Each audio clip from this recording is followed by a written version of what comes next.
Vayamos al libro de Génesis otra vez, de nuevo.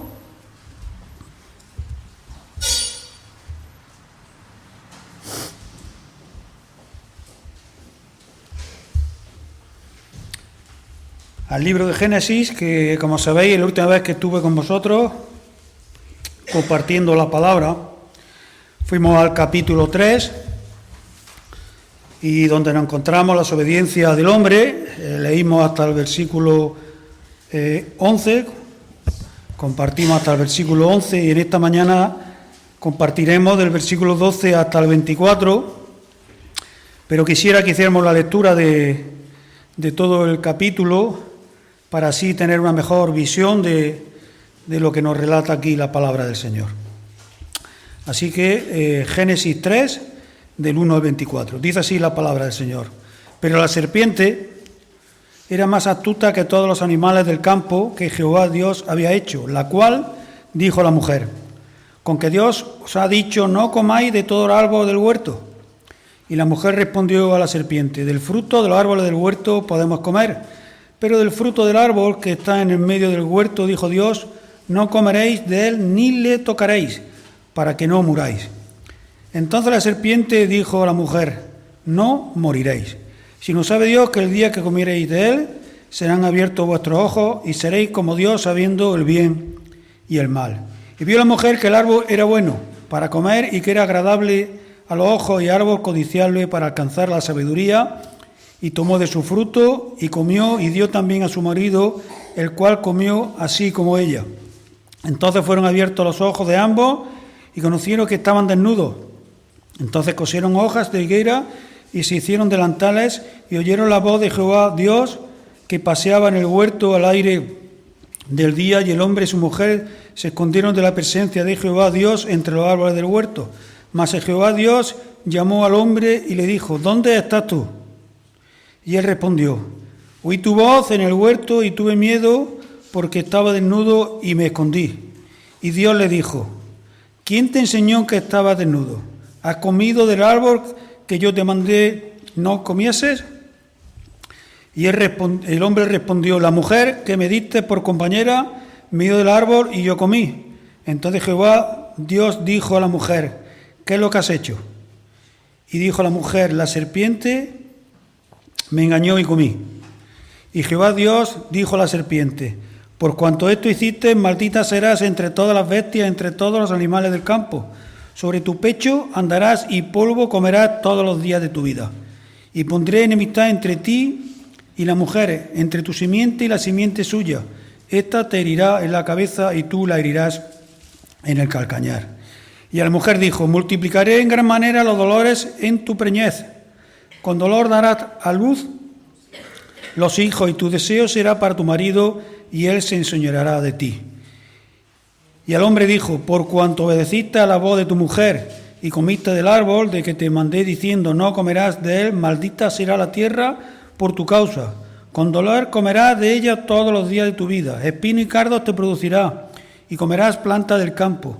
Con el sudor de tu rostro comerás el pan hasta que vuelvas a la tierra, porque de ella fuiste tomado. Pues polvo eres y al polvo volverás. Y llamó Adán al hombre el nombre de su mujer Eva, por cuanto ella era madre de todos los vivientes. Y Jehová Dios hizo al hombre y a su mujer túnica de pieles y los vistió. Y dijo Jehová Dios: He aquí el hombre es como uno de nosotros, sabiendo el bien y el mal. Ahora pues, que no alargue su mano y tome también del árbol de la vida y coma y viva para siempre. Y lo sacó Jehová del huerto del Edén para que labrase la tierra de que fue tomada. Echó pues fuera al hombre y puso al oriente del huerto de Edén querubines y una espada encendida que se revolvía por todos lados para guardar el camino del árbol de la vida. Que el Señor bendiga su palabra en esta mañana. Como decíamos, nos quedamos la vez anterior en el versículo 11, donde a la respuesta de Adán, cuando el Señor lo llama, porque no lo encuentra, y él dice que se encontraba desnudo y se había escondido de él, el Señor le pregunta: ¿Quién te ha enseñado que estás desnudo? El Señor sí ya sabía lo que había pasado, ¿verdad? ¿Has comido del árbol que yo te mandé que no comieses? El Señor hace esta serie de preguntas a Adán, esperando una contestación que decíamos el domingo último que compartí la palabra con vosotros, de alguna manera, para que Adán se entregara al Señor pidiendo ¿qué? Perdón. Perdón por el error, perdón por el pecado que había cometido, perdón por la desobediencia. ¿Qué has hecho? ¿Quién te ha enseñado? Que estás desnudo, has comido. La respuesta de Adán fue algo sorprendente, ¿verdad? Pero posiblemente cualquiera de nosotros hubiéramos respondido lo mismo. Dice el versículo 12 que Adán respondió, y el hombre respondió: la mujer que me diste por compañera me dio del árbol y yo comí. ¿Responsabilidad de Adán? Ninguna. Cero. La mujer que me diste, ¿verdad? A este momento de lo que ya ha acontecido en la narración, desde 3.1 hasta aquí, el Señor no ha tenido en cuenta a Eva para nada. A la mujer no la ha llamado, no le ha dicho nada. Ha sido a Adán. Porque de manera alguna era el responsable y sobre que el Señor ha puesto como cabeza. La respuesta de Adán, ya decimos, como dicen algunos autores, es casi de una manera miserable, pasando la responsabilidad de alguna manera a Dios, porque fue el dador de la mujer.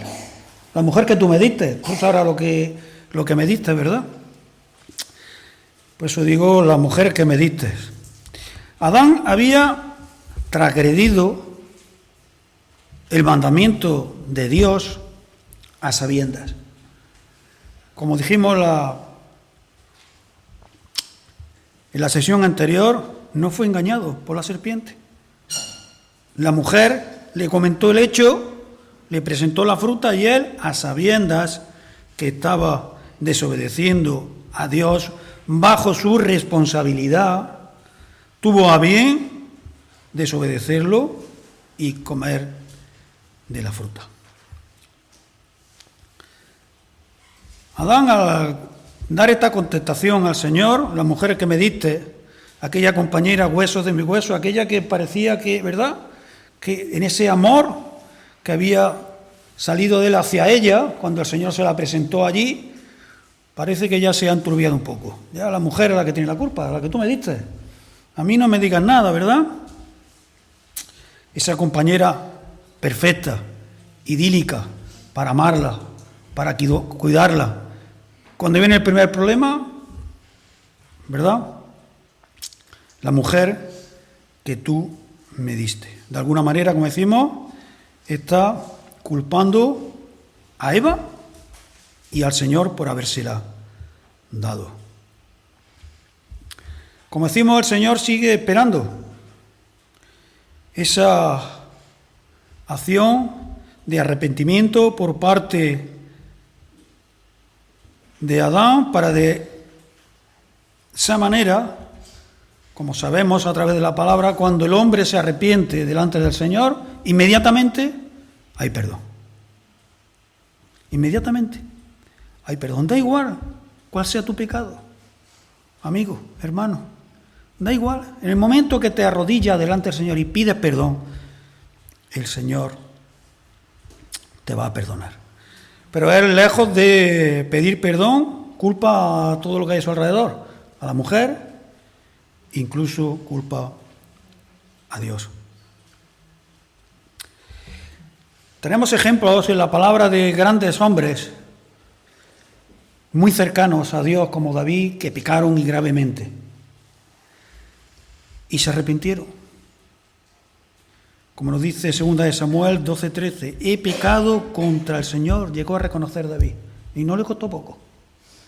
Fue perdonado cuando reconoció su pecado. Y como decíamos la sesión anterior, en esa parábola maravillosa de Lucas 15, versículo 17, el hijo pródigo, cuando habían malgastado de una manera, ¿verdad?, horrible, la herencia que no le correspondía del padre porque aún estaba vivo, cuando se vio en esa posición miserable, apacentando cerdos, lo que era eso para un judío, dice el versículo 17 que volvió en sí, se dio cuenta. Es lo que el Señor nos pide en cada momento de nuestra vida. Le está pidiendo a Adán, date cuenta dónde te encuentras, vuelve en sí. Y como hizo el hijo pródigo, Padre, he pecado contra ti y contra el cielo. El Señor demanda eso de cada uno de nosotros, para poder en ese momento darnos el perdón que Él, por su gracia y su misericordia, tiene para cada uno de nosotros. Adán le echa la culpa a la mujer que tú me diste, pero Eva no obligó a Adán. Le presentó la fruta, le presentó, y él desobedeció deliberadamente bajo su responsabilidad, sabiendo lo que el Señor le había dicho. Nos dice Spurgeon que Adán era culpable del descuido de su esposa y de la blasfemia contra su creador, blasfemia de lo que había dicho. En la búsqueda de escapar de la confesión del pecado que él había cometido. Nos sigue diciendo Spurgeon que es una mala señal para los hombres cuando no se les puede hacer reconocer sus malas acciones. Si no somos capaces de reconocer nuestras malas acciones, va a ser difícil que seamos capaces de pedir perdón. Sigue el versículo 13 diciéndonos que entonces Jehová dijo a la mujer, ¿qué es lo que has hecho? Y la mujer, ¿qué le dijo? La serpiente me engañó y comí. Y es verdad, como leímos en Timoteo, 1 Timoteo 2,14, la mujer fue engañada. Adán culpa a la mujer cuando no también a Dios. Y ahora la mujer, pues culpa a la serpiente. ¿Fue engañada Eva por la serpiente? Sí, pero eso no te quita responsabilidad. No te quita responsabilidad. Y de igual manera, el Señor está esperando esa palabra de arrepentimiento. Me engañó. Todos estamos expuestos de alguna manera a ser engañados. Y hay que estar despiertos, con el ojo, el corazón y la mente, a lo que el Señor nos dice, y no dejar que nuestros ojos anden en tinieblas, para que así no podamos ser engañados. No andemos con aquello que no es la luz. No andemos con aquello que no es la luz. Dice, me engañó la serpiente. Sí, pero el ser engañados es la raíz del pecado. Es nuestra obligación andar en luz, no tener que ver nada con el pecado, para así no cambiar, como nos dice la palabra del Señor, la verdad de Dios por la mentira. Cuando dudamos, como le pasó a Eva, cuando dejamos que la mentira, pues, ¿verdad?, nos dé vueltas en la cabeza, nos va a nublar la vista y el entendimiento. Vamos a dudar y vamos a caer. Versículo 14. Y Jehová Dios dijo a la serpiente, por cuanto esto hiciste, maldita será entre todas las bestias y entre todos los animales del campo. Sobre tu pecho andarás y polvo comerás todos los días de tu vida. Nos vuelve a decir Spurgeon que el Señor Dios no le preguntó nada a la serpiente. Preguntó a Adán, ¿verdad? A Eva de cierta manera también, pero a la serpiente nada. Porque sabía que Satanás es padre de mentira y homicida desde el principio. Y solamente pronunció sobre él juicio. No le preguntó nada, ni le dio opción a que pudiera decir nada. A partir de este momento, de este juicio contra aquel animal sobre el cual había entrado Satanás para tentar al hombre y a la mujer y hacerle caer, entró la maldición a la creación. Como resultado de la desobediencia del hombre, la tierra, la creación de Dios, fue maldita. Y la maldición que cae sobre este animal dice que te arrastrarás sobre tu pecho Y nos dicen algunos autores que posiblemente, pues, no sabíamos cómo antes era la serpiente. Ahora sí lo sabemos, que se arrastra, ¿verdad? Pero más allá de pensar en el hecho del animal en sí, sino en el hecho de aquel que entró en ella, la disposición de alguien que se arrastra por el suelo, una disposición de derrota total, de humillación total, ¿verdad? Y más aún cuando le dice, comerás polvo. Es una frase que aún sigue hoy vigente. Cuando alguien le dice a otro, vas a comer polvo, ¿verdad? Es que va a estar derrotado, caído a sus pies, pisado. Más aún, hay una animalversión natural, especialmente en las mujeres, también en algunos hombres, hacia las serpientes. Pocas mujeres conozco que les gusten las serpientes.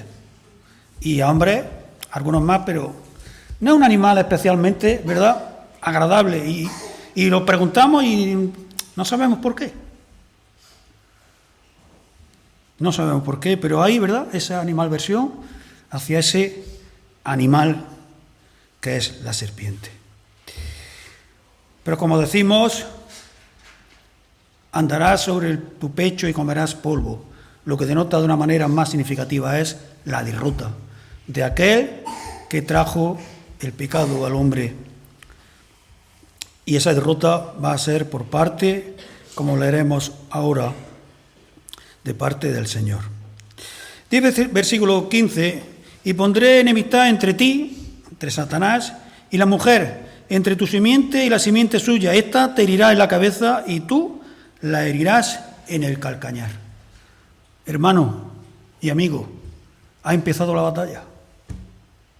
Estamos en guerra. Hay una lucha que se inició en este momento y que aún no ha terminado. Y en esa lucha va a haber sufrimiento. En esa batalla va a haber pérdidas.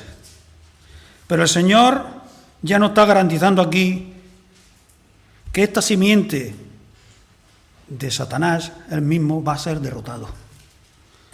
Porque va a ser herido en la cabeza, una herida mortal. Pero la simiente de la mujer va a sufrir, sí, Jesucristo sufrió, pero va a ser un sufrimiento que no lleva a la muerte, porque va a ser en el calcañar, en el talón. Ha comenzado la batalla. Cada ser humano debe enfrentarse con la tentación y tiene que vencer la batalla que tenemos delante cada uno de nosotros. Tú y yo tenemos una batalla día a día con el maligno, con el pecado. Tenemos una batalla constante. Y debemos saber una cosa, que esa batalla, para nosotros, es imposible ganarla por nuestras propias armas. No tenemos armas para vencerle. No tenemos armas. Y entonces, ¿qué podemos decir? ¿Estamos abandonados? El Señor nos da las armas necesarias para que podamos luchar y mantenernos firmes delante del enemigo. Efesios 6, 10 al 18, la armadura de Dios, para estar revestidos de ella y poder hacer una batalla al enemigo. Dice, por lo demás, hermanos míos, fortaleceos en el Señor y en el poder de su fuerza. Tenemos la fuerza en Él, no por nosotros mismos, en Él tenemos la fuerza. Vestidos de toda la armadura de Dios para que podáis estar firmes contra las asechanzas del diablo. Porque no tenemos lucha contra sangre y carne, sino contra principados, contra potestades, contra los gobernantes, los gobernadores de las tinieblas de este siglo, contra huestes espirituales de maldad en las regiones celestes. Por tanto, tomad toda la armadura de Dios para que podáis resistir en el día malo. Y habiendo acabado todo, estad firmes. Estad pues firmes, ceñidos vuestros lomos con la verdad y vestidos con la coraza de justicia, calzados los pies con el apresto del Evangelio de la paz. Sobre todo, tomad el escudo de la fe, con que podáis apagar todos los dardos de fuego del maligno, y tomad el yelmo de la salvación, y la espada del Espíritu, que es la palabra de Dios, orando en todo tiempo, con toda oración y súplica, en el Espíritu, y velando en ello con toda perseverancia y súplica por todos los santos. La batalla en la que estamos. Como buenos soldados tenemos que estar bien vestidos, con nuestras armas dispuestas y en condiciones y con el ánimo firme para no caer en momento alguno, porque la victoria es nuestra, de parte del Señor. En este versículo 15 tenemos la primera profecía de la venida del Mesías. Así es. Y también vemos que cuando el Señor da esta profecía, habla de la simiente de la mujer. Nos apuntan algunos comentaristas que no habla de la simiente del hombre, la simiente de la mujer. Y parece que de alguna manera se insinúa ya el nacimiento virginal de Cristo. La promesa de la llegada del Salvador a través de una virgen.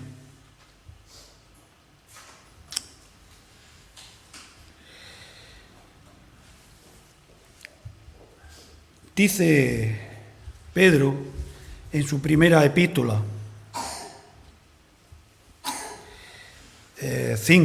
primera de Pedro 5, de 7 al 9, dice: echad toda vuestra ansiedad sobre el Señor, porque Él tiene cuidado de vosotros. Sed sobrios y velad, porque vuestro adversario el diablo, como león rugiente, anda alrededor buscando a quien devorar, al cual resistiréis firmes en la fe, sabiendo que los mismos padecimientos se van cumpliendo en vuestros hermanos en todo el mundo. Estamos en guerra, hay que estar firmes, no podemos dormirnos. Si nos dormimos, pues dice aquí Pedro que Satanás, como león rugiente, nos va a devorar. Debemos estar firmes, como leíamos también antes, dispuestos a la batalla con lo que el Señor nos da.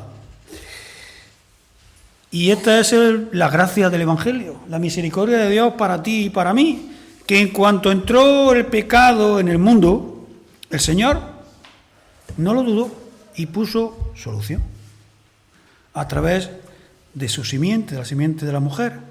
Dios proporcionó el remedio perfecto para el pecado que había entrado a través del hombre.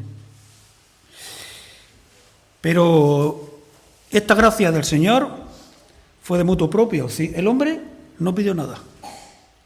El Señor, cuando vio la situación que se encontraba y a donde iba a llegar, sin solicitar ni buscarla el hombre, el Señor así la concedió.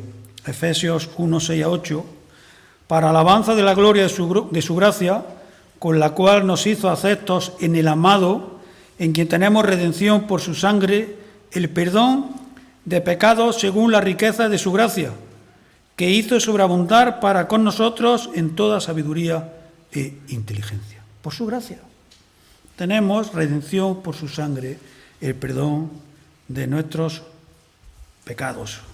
Cristo un día va a derrotar a Satanás de una manera definitiva. Lo va a derrotar. No solamente lo va a herir como fue herido Jesucristo, sino que lo va a derrotar, lo va a herir en la cabeza, lo va a destruir de una vez y para siempre. Y algo que tiene que quedarnos fijado en la cabeza, que el enemigo va a ser derrotado. Y dice Pablo en Romanos 16:20, y el Dios de paz aplastará en breve a Satanás bajo vuestros pies, para darle aliento a los hermanos que estaban sufriendo, aliento, que va a ser derrotado.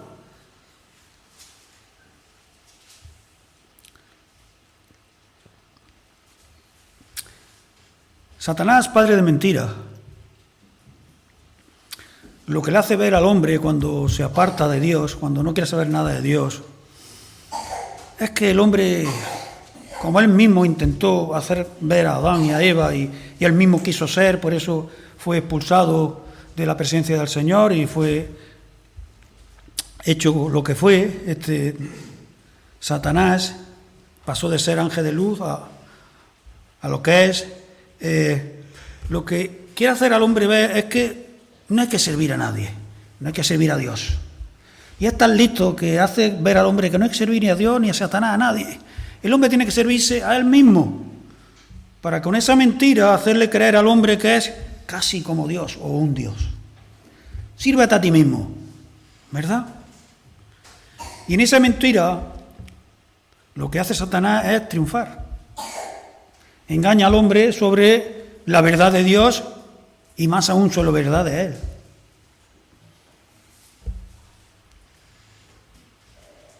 Sírvete a ti mismo.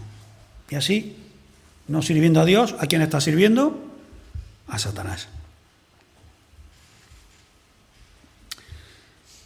Este versículo 3.15 también se le llama el protoevangelio porque es el primer, ¿verdad?, mensaje de buena nueva de salvación que el Señor tiene para cada uno de nosotros, y nos dice Lutero que este texto abarca y comprende dentro de sí todo lo noble y glorioso que se puede encontrar en las Escrituras. Todo. Aquí está.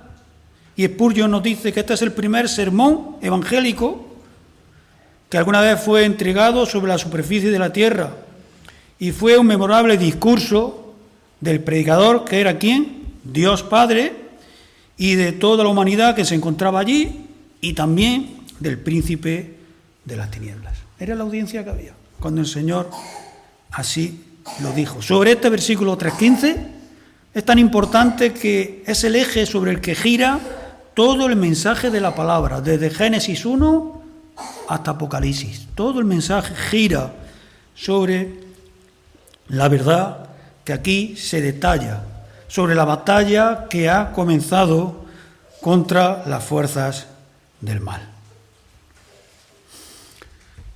Génesis 3:16, a la mujer ahora le dice: multiplicaré en gran manera los dolores de tus preñeces, con dolor darás a luz los hijos, y tu deseo será para tu marido, y él se enseñoreará de ti. Dolor, recordamiento constante ¿de qué? Del pecado. El pecado trae dolor. El pecado trae dolor, así nos lo dice la palabra, ¿verdad? La relación entre la pareja, cuando Dios hizo a Adán y vio que le hacía falta ayuda idónea, hizo a la mujer, se la presentó, ¿verdad? Quedó maravillado de ella y tenían una relación entre ellos y con Dios perfecta, que nunca más ha tenido el hombre después de la caída. El pecado, que es verdad que entró por Eva, engañada por la serpiente, a Adán, que voluntariamente también desobedeció a Dios. El pecado ha transformado totalmente la relación que había entre hombre y mujer. Ha transformado totalmente la relación que había en la pareja, que en los cristianos sabemos que la pareja no son dos y que no son tres. Es el hombre, la mujer y Dios. Y esa relación ha sido transformada por el pecado. Ha sido trastornada, ha sido desvirtuada. Y la armonía que había en la relación que Dios estableció en un principio se ha roto. Ya no es como era. Y el Señor deja aquí claro la posición en que se va a encontrar la pareja. Compañeros de por vida, marido y mujeres, necesitan la ayuda de Dios para seguir adelante, para ser una armonía como Él nos creó, pero va a haber conflictos. Va a haber conflictos en esta batalla que tenemos contra el pecado, porque el pecado hay que tener cuidado porque va a intentar siempre gobernarnos. Va a intentar hacer lo que Él quiere con nosotros. Y debemos estar firmes, como leíamos, en la fe, con la armadura que el Señor nos da, para no caer en ello. Como resultado de la caída, el hombre y la mujer han perdido la posición original que el Señor había establecido para ellos y diseñado como pareja. Se ha corrompido la relación de amor entre hombres y mujeres, y entre mujeres y hombres, y a partir de aquí la relación ya no fue igual. ni mucho menos. Versículos 17 y 18 de Génesis 3 dice: y al hombre dijo: por cuanto obedecisteis a la voz de tu mujer y comiste del árbol desde que te mandé diciendo: no comerás de él, maldita será la tierra por tu causa. Con dolor comerás de ella todos los días de tu vida. Espino y cardos te producirá y comerás plantas del campo. Bueno, ya viste que por el pecado de un hombre entró la muerte en el mundo, la maldición, ¿verdad? A causa de ello toda la tierra, como dice Romanos, gime a una por el pecado. Nos dice también que comerás con dolor de ella todos los días de tu vida, porque ya no va a ser como antes. La descripción que tenemos antes de Génesis 3 era una relación de armonía, de gozo, de alegría, de felicidad. El hombre trabajaba, sí, cuidando del huerto, pero había sufrimiento, no aparece. Había dolor, no aparece. Había cansancio, hastío, desgana, no había. El hombre se obedeció a Dios, por esa razón fue maldita la tierra, y por esa desobediencia el hombre va a tener que trabajar con dolor, hastío, cansancio, sufrimiento, para poder alimentarse de ella. Trabajo duro, sin gozo y sin alegría, como era antes. Y sigue diciéndonos el versículo 19, de igual manera: con el sudor de tu rostro comerás el pan hasta que vuelva a la tierra, porque de ella fuiste tomado, pues polvo eres y al polvo volverás. Sudor para comer, esfuerzo más allá de lo necesario. Nada va a salir ya gratis. No vas a pasear por el huerto y vas a poder alcanzar con tu mano y poder disfrutar de lo que necesitas. No, ya va a ser todo con dureza por el pecado. Y más aún, vuelvas a la tierra. Haciendo referencia a 2:7 de Génesis, cuando el Señor dice: entonces Jehová Dios formó al hombre del polvo de la tierra y sopló en su nariz aliento de vida, y fue el hombre un ser viviente. De ese polvo que fue cogido para formarlo, el hombre por el pecado va a volver. Y si el Señor no viene antes a recogernos, vamos a pasar todos por ese instante de muerte. Como vemos en estos versículos que hemos leído, tanto la mujer como el hombre comparten la culpa compartida. Adán culpó a su esposa cuando no al Señor. La mujer culpó a la serpiente, pero nada, ¿verdad?, persuadió al Señor para hacer justicia. Nada. El pecado, la desobediencia, trajo la muerte. Y si no hubiera sido por la provisión de gracia y misericordia del Señor, en esa condición seguiríamos. Pero el Señor, como he dicho antes, sin pedirlo, el hombre puso el remedio. Y lo puso de una manera, ¿verdad?, maravillosa, para ti y para mí. Y no nos cansamos de leerlo. De leer el versículo en Juan 3:16, que dice que tanto amó Dios al mundo, tanto, aun cuando fuimos desobedientes, cuando seguimos siendo desobedientes, cuando vivimos de espaldas a Él, cuando no queremos servirle porque creemos que nosotros mismos nos debemos servir a nosotros mismos para ser nuestros propios dioses. Tanto nos sigue amando, que dice el versículo 16 de Juan 3, que tanto amó Dios al mundo, tanto, que ha dado a su único Hijo para que todo aquel que en Él cree no se pierda, mas tenga vida eterna. Para que no mueras eternamente. Para que puedas disfrutar de nuevo de esa relación de armonía con que el Señor nos creó. Porque ahora, mientras no creas en su mandato de amor a través de Jesucristo y lo obedezcas, ya no eres hijo suyo. Eres creación suya, criatura suya, pero hijo no, si no lo aceptas como padre. Dice 3:20 de Génesis: y llamó Adán el nombre de su mujer Eva, por cuanto era ella madre de todos los vivientes. Y nos presenta a la mujer porque hasta ahora no tenía nombre. Siempre nos referimos, ¿verdad?, a la mujer como Eva, pero hasta el versículo 20 nombre no tenía, era la mujer.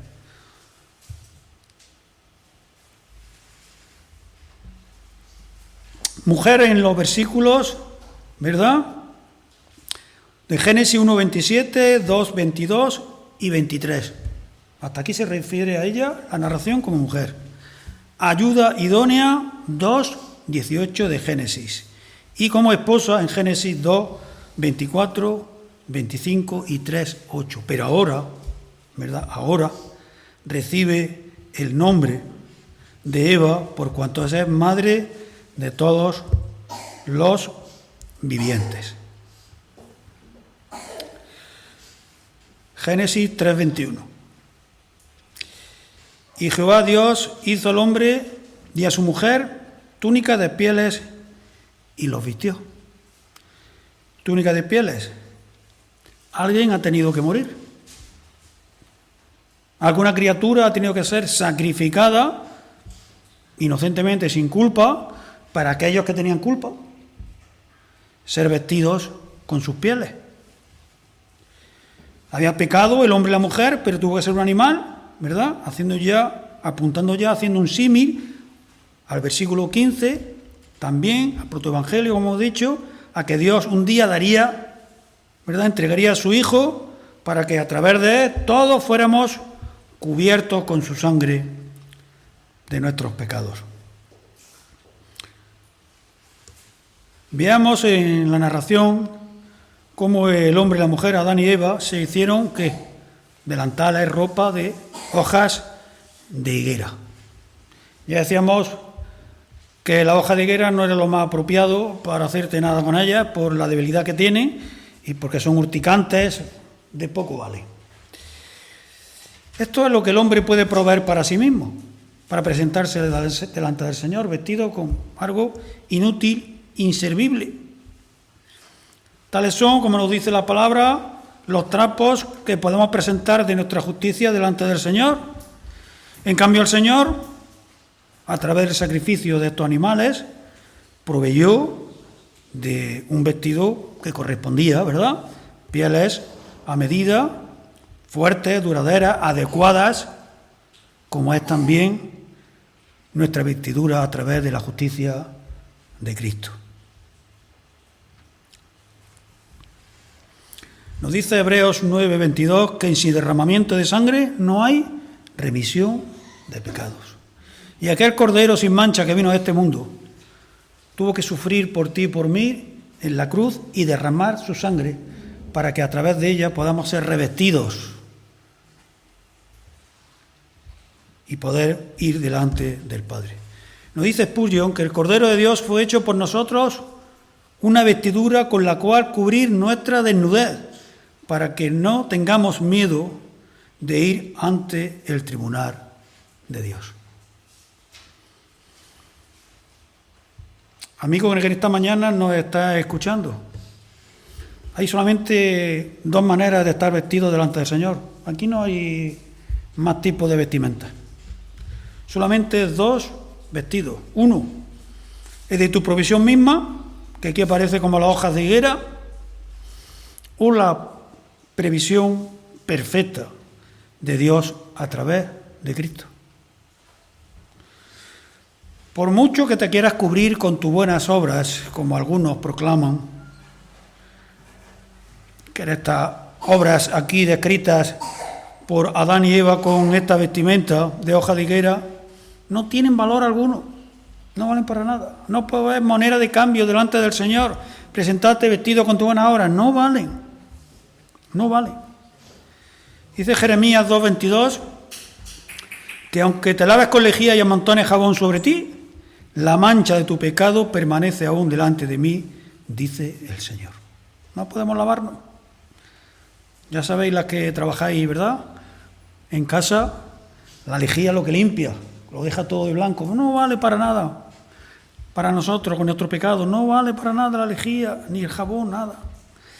No podemos. Y nos dice Isaías también 64:6, si bien todos nosotros somos como suciedad y todas nuestras justicias como trapos de inmundicia.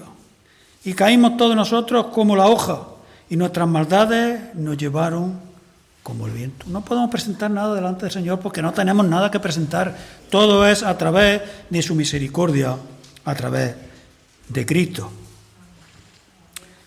Nos dice Efesios 2, 8 al 10, que por gracia sois salvos por medio de la fe. Y esto no es de vosotros, pues es don de Dios, no por obras, para que nadie se gloríe, porque somos hechura suya, creados en Dios, Jesús, para buenas obras, las cuales Dios preparó de antemano para que anduviéramos en ellas. ¿Vamos a ser salvos por obras? No. ¿Pero somos salvos para buenas obras? Sí. ¿Entendemos la diferencia? Somos llamados a hacer buenas obras.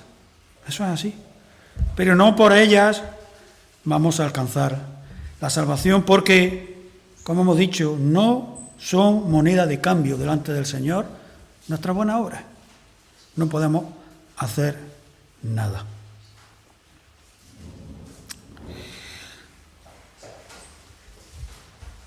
Génesis 3, 22 y 23.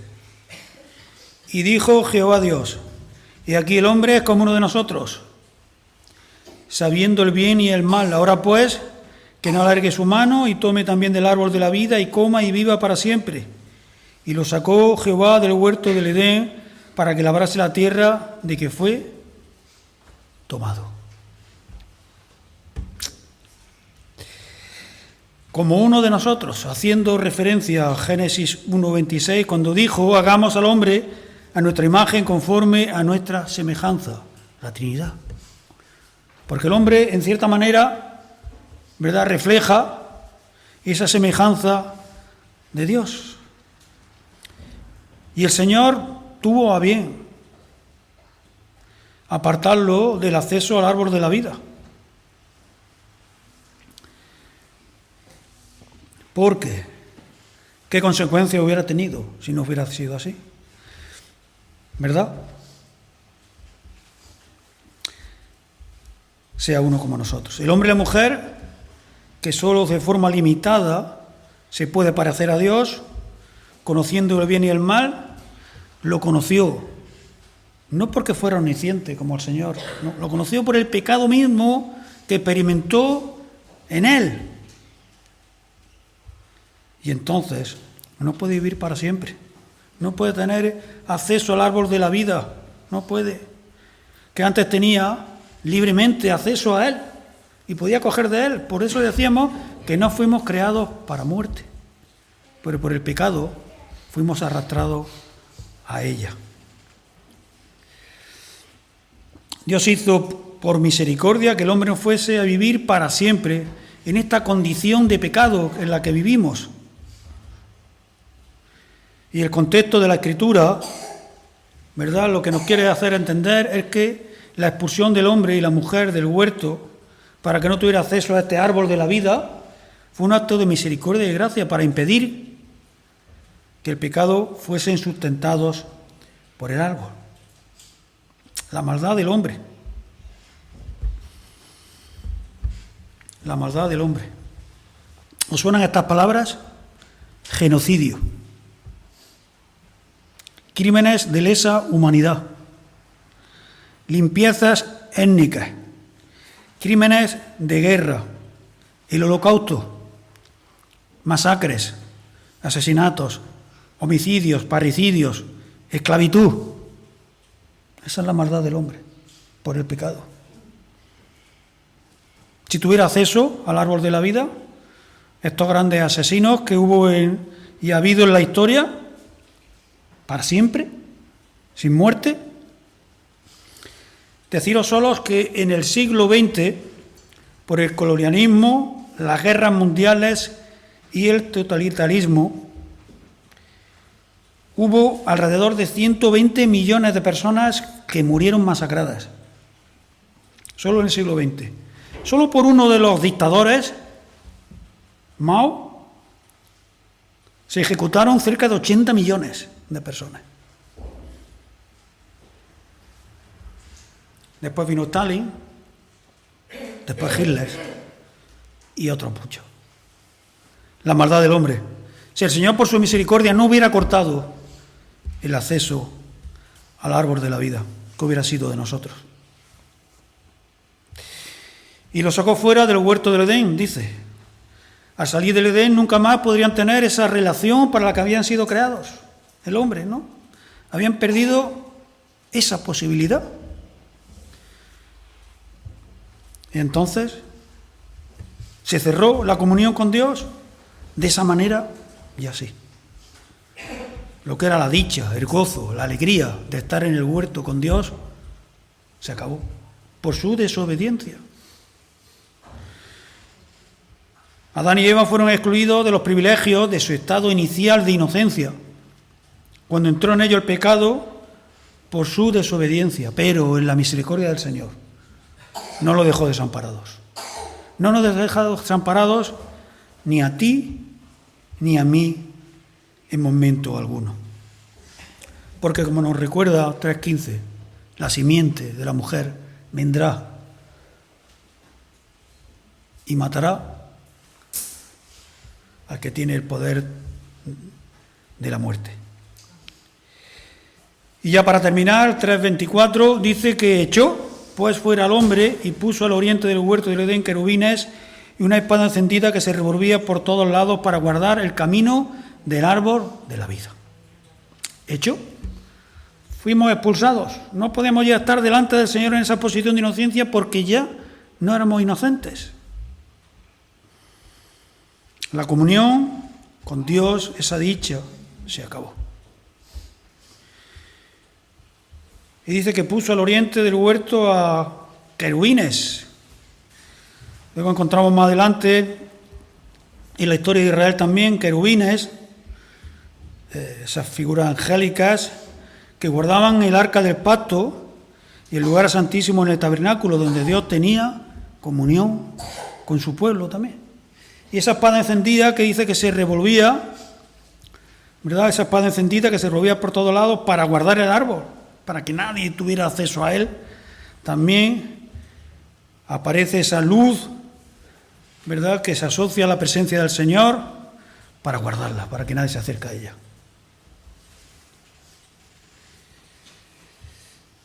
Pero Dios nos promete en su palabra que habrá un nuevo estado para el hombre, donde sí podremos tener acceso al árbol de la vida. Y nos invita a poder tener de nuevo acceso a Él. Amigo, a ti te está invitando en esta mañana para que vuelvas a tener acceso a Él. Dice Apocalipsis 22, 1 y 5, al 5. Después me mostró, dice, un río limpio de agua de vida, resplandeciente como cristal, que salía del trono de Dios y del Cordero, en medio de la calle de la ciudad, y uno de otro lado del río estaba, ¿qué? El árbol de la vida, que produce 12 frutos, dando cada mes su fruto, y las hojas del árbol eran para las sanidades de las naciones, y no habría más maldición. Y el trono de Dios y del Cordero estará en ella, y sus siervos le servirán, y verán su rostro, y sus nombres estarán en su frente, y no habrá allí más noche, ni tiene necesidad de luz de lámpara, ni de luz del sol, porque Dios, el Señor, lo iluminará y reinará por los siglos de los siglos. Amén. Amigo, en esta mañana te invitamos que a través de Cristo puedas disfrutar de esto. ¿Qué es lo que nos espera a cada uno de nosotros que creímos en el mensaje de la palabra? Porque para acceder al árbol de la vida necesitas estar revestido de la ropa que el Señor te da. Apocalipsis también 22:14. Bienaventurados los que lavan sus ropas, para tener derecho al árbol de la vida y para entrar por las puertas de la ciudad. Las ropas que tenemos puestas, no las nuestras, no podemos llevar ropas nuestras, sino a través de Cristo. Y con este versículo quisiera dar por terminada esta mañana la palabra del Señor, que cuando creemos en Jesucristo estamos lavados, revestidos y vestidos de Él y podemos tener acceso a la vida eterna. 1 Corintios 6:11. Mas ya habéis sido lavados en su sangre, ¿verdad? Ya habéis sido santificados y ya habéis sido justificados en el nombre del Señor Jesús y por el Espíritu de nuestro Dios. Que el Señor bendiga su palabra en esta mañana. Amén.